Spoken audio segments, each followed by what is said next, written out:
This reading describes an interesting conversation between Jesus and a Samaritan woman.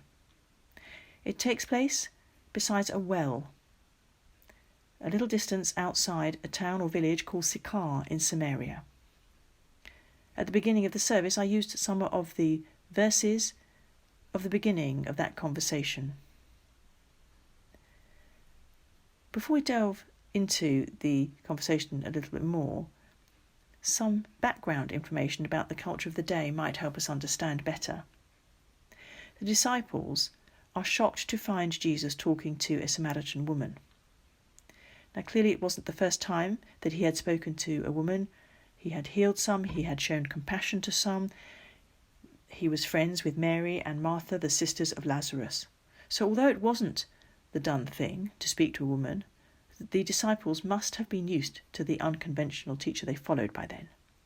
The real shock was that she was a Samaritan. This is not a case of a little bit of animosity. It was a case of huge antipathy, of enmity. And it dated back over 700 years previously, when Assyria had conquered the north part of Israel and had taken the majority of the population, that would be the wealthy people and the people of power, back with them into exile. Then they imported people from other nearby countries that they had previously conquered to work the land with the Jews that they had left behind. Now, these people had intermarried, the Jews that were left behind and the incomers from neighbouring countries. That meant they were no longer pure Jews. They were mixed race. They had defiled their Jewish lineage. When the southern tribes were in turn taken into captivity by the Assyrians, they remained stubbornly Jewish. They didn't intermarry with those who were brought in to help those left to farm the land. And as a result, they considered themselves to be superior. After 70 years in captivity, some Jews were allowed back to rebuild the walls of Jerusalem and also to rebuild the temple. You can find out more about that in the books of Ezra and Nehemiah. And the people of the north offered to come and help with the rebuilding of the temple, because after all, it was their temple too. But their offer was rejected, because they were not pure Jews.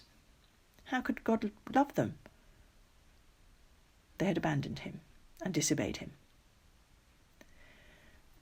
They were therefore not allowed to touch the temple. And from that point on, they were enemies, the Jews and the Samaritans. Even the woman was shocked and surprised that Jesus spoke to her and asked her for a drink. He didn't have the necessary bucket to get water from the well, so it meant him drinking from her water container. And as Samaritans were considered unholy, using one of their drinking vessels was unthinkable. It would defile him. The Samaritans were, according to the Jews, those people who had disobeyed God and therefore had forfeited and were outside of God's love and care. The second thing it might be helpful to know is that the words living water that Jesus uses in those days meant what we would now call running water, water in a stream or river, water that is more likely to be fresh and clean than water that's collected in a well or a pool that stands around, possibly getting stagnant. In asking the Samaritan woman for a drink, Jesus broke down the invisible but very real barriers between them. We live in a country that has invisible barriers. Following Jesus' example, what are the invisible barriers we can break down? The URC statement following George Floyd's death includes a sentence that hit me really hard. And this is it. It is not enough that we are not racist. We must be anti-racist, actively working to recognise and address bigotry in our own lives and then to dismantle the structures of racism and injustice in our world. Clearly from that, it has to start with us being honest with ourselves.